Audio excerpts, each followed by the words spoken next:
So, when Christ is tempted by Peter, I think it's Peter, he says to him, "Get thee behind me, Satan."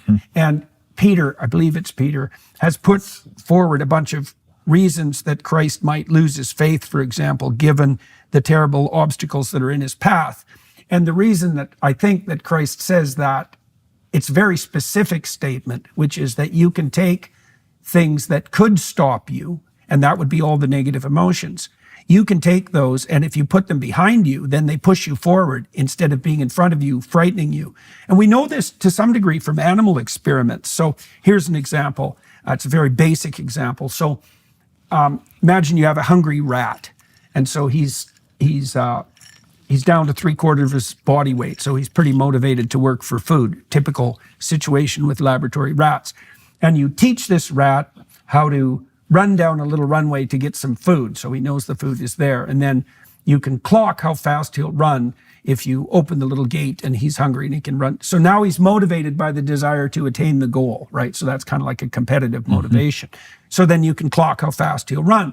But then imagine that you do have the same rat in the same situation, and when he's preparing to run down to get the cheese, you pipe a little bit of cat odor into the air. And rats, they hate cats. Like from birth, it's innate. They're terrified of cats. They'll do anything to stay away from a cat. And so now the rat smells a cat and he's hungry, and he runs down that runway a hell of a lot faster. And it's because now the negative emotion that could stop him is motivating him to move ahead. And so this is another thing. So you want to be resilient in the face of loss, and you have to learn that repeatedly by losing. And you have to be socialized so you can do that with grace and not lose faith.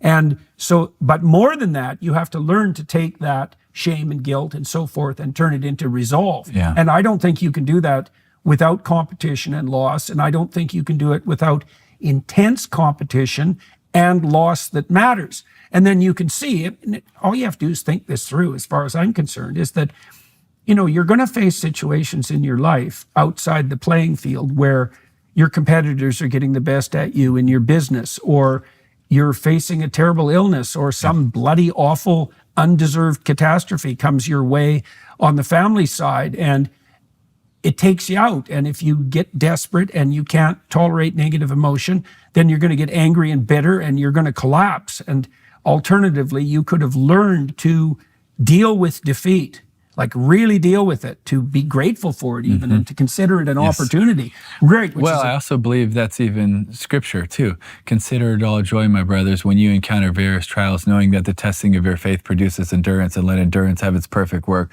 that you may be perfect and complete, lacking in nothing. So we also get to consider it joy when we go through trials, knowing that it's building, it's doing, it's working. God's working in us and through us, that it's not just a negative, it is a growing. Like we also think about when you want to get stronger, what do? You literally tear down your muscles and they come back stronger. Exactly. There's also such a fear for us about discomfort. We want to be comfortable. We want to find areas of comfortable. I want to work hard enough so we can have a retirement so that one day we can be comfortable, right? Terrible goal, by the way. There's a terrible goal. It really is. It just kills people. Because we seek comfort so much. Yeah, well, that's what the story of Abraham is about too, because he has comfort to begin with. And we have to God fight says that.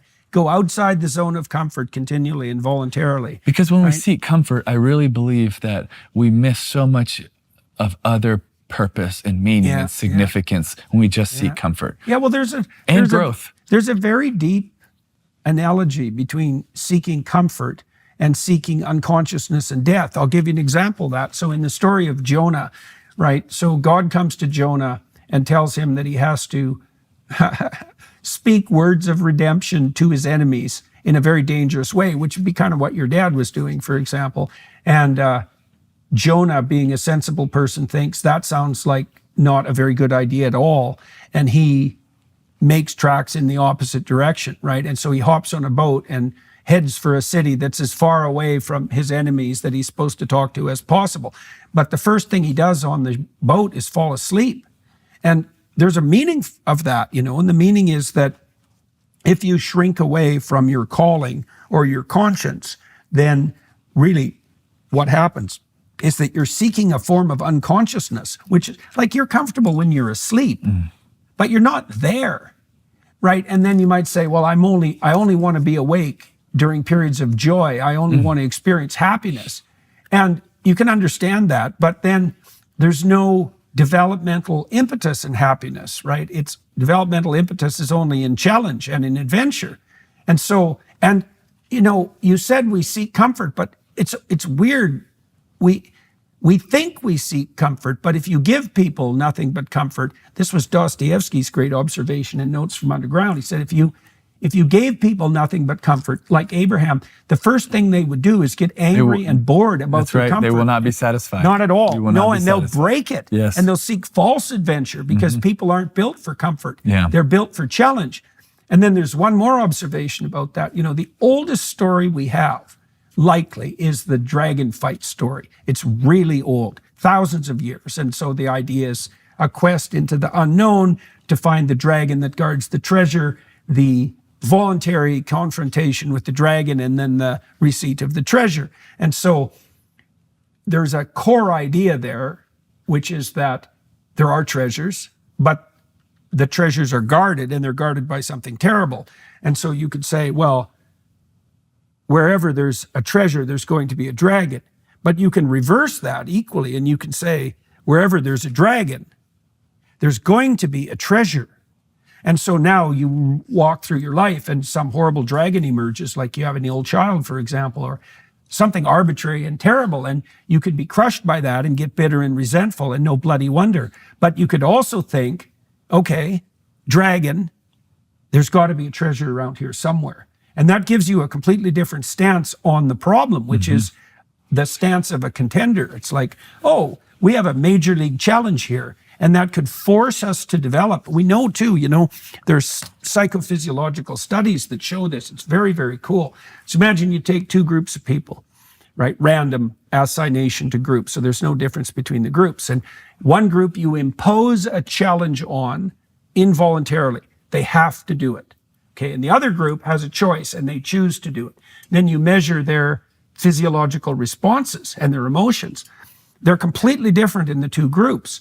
The group that has to do it in an obligatory way, they turn into prey animals and they produce a lot of stress hormones. So now they're frozen and they have the spirit of a prey animal. Okay. But the people who do it voluntarily, they're now a lot more like predators. They're a lot more like it's voluntary and it's challenging.